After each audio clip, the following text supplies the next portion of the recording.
Pansin niyo ba dito sa mga diehard Duterte haters, which is mga kampinks, mga politicians na nasa Liberal Party of the Philippines, example na lang itong sila Riza, Laila de Lima, sila Jokno, sila Richard Yamat, Richard Hidarian, yung vloggers, sila Kristan, and any other vlogger, mga sila Kiko Maching, sila Bam Aquino, no?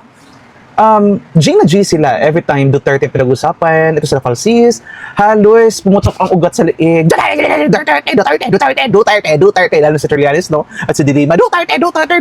Pero guys, pag usapang flood control issue, usapang, di ba, if you remember, ang ingay nila sa West Philippine Sea, atin ito.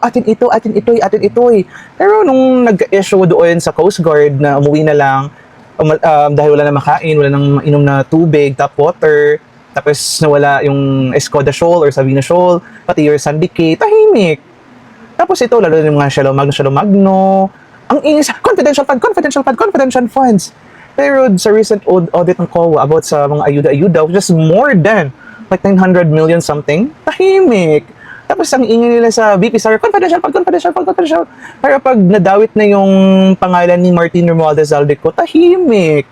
I can smell something. Lalo na yung mga party list na nasa Makabayan block, ang ingay pag VP Sara Duterte or any of the Duterte pinag-usapan, pero usapang matinding korupsyon, kahirapan, yung 22 classrooms out of 1,700 plus target na i-build, tahimik.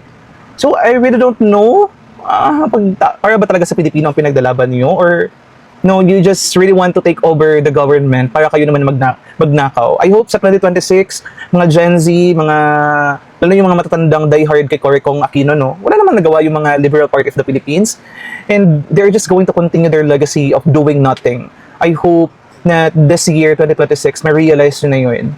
Yun lang. Bye!